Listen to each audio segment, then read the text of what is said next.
Hey guys, it's Miss Escamilla, and I'm actually coming to you from my car today because I had to run to a meeting and I'm a few minutes early to my meeting, so I figured it would be a good time to make our video for our homework. On our homework today, question one is again like a problem we practiced quite a bit in the last couple of weeks, which is locating decimals on a number line and then taking those decimals and relating them to a fraction. Your job is to look at where the pencil goes and pretend like this is a number line. It's a ruler, but you want to picture it like it's a number line. And we need to decide what would be the decimal that marks that spot right there where at the tip of the pencil. So when we're doing decimals, locating decimals on a number line, we talked last week how between 0 and 1, it's divided into 10 equal parts. And we talked quite a bit about how if it's divided into 10 equal parts, then the first decimal would be 1/10, and then the second decimal would be 2/10, and so on and so forth. Well, what we need to know, though, today's is a little bit different, though, because I notice it goes past 1, and it's almost at 3. But what we need to think about is that number lines don't always have to start at 0 and end at 1. They can start at 0 and go on and on and on and on and on, or they could start at 1 and go on and on and on. So this number line happens to start at 0, but it's going all the way past the 2 and almost to 3. So what we need to realize, though, is when we get past that 1 mark, we are now looking at numbers that are whole numbers and decimals, or what we so for example, we know that this would be 1/10 and this would be 2/10 and then 3/10 and 4/10 and so on all the way to 1. But if we're starting at 1, then we have 1 whole plus that 10th, and then 1 whole plus the 2/10. So this would look like 1 and 2/10, 1 and 1/10. This would be 1 and 2/10. This would be 1 and 3/10. This would be 1 and 4/10, and so on and so forth.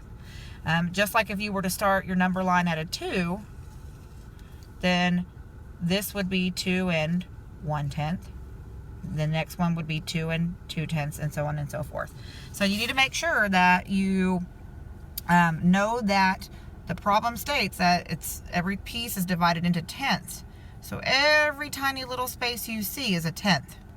And so if you were to count all those all the way to here, how many tenths would that be? Or how many wholes and tenths would that be? And then and then trying to also, once you find your answer, relating that decimal to the fraction. So for example, if you have the decimal 7/10, then the fraction that would be related to that would look like this, 7/10. And if you had a decimal that looked like 65/100ths, your fraction would look like this, 65/100ths.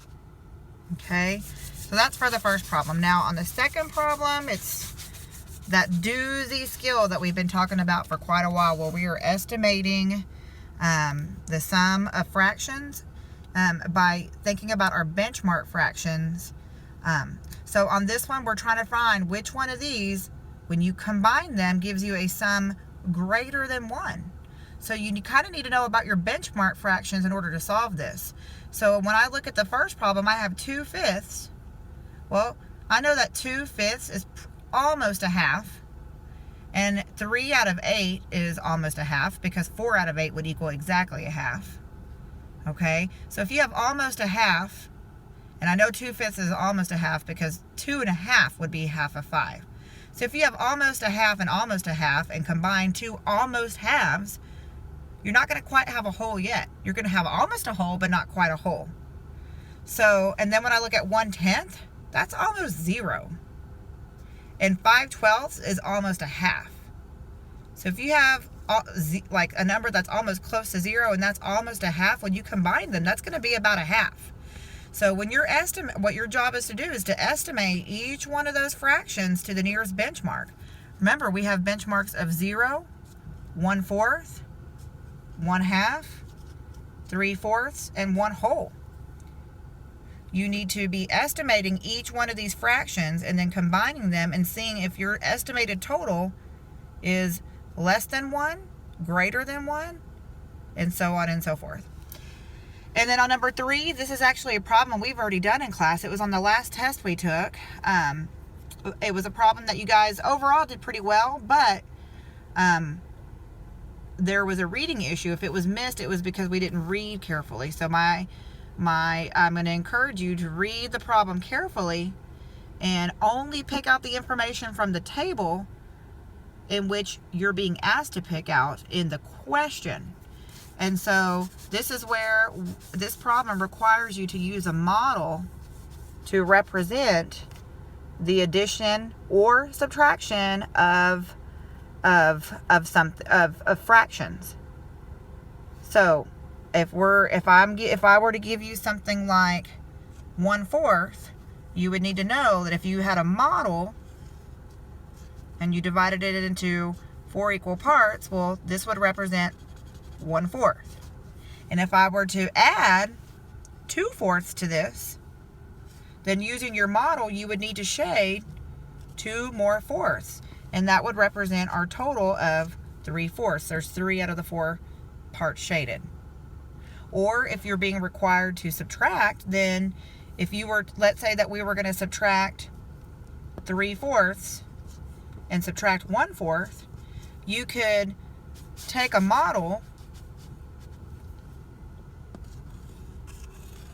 and show me the 3/4 that we're starting with by shading in 3/4, 1, 2, 3, and then taking away a fourth by marking one of those fourths out and showing me that you have 2/4 left. So this is using a model to add or subtract fractions. So make sure that you're reading the information carefully and you're only using the necessary information in the table to solve this problem. All right, guys, y'all have a good afternoon. Good luck on your homework.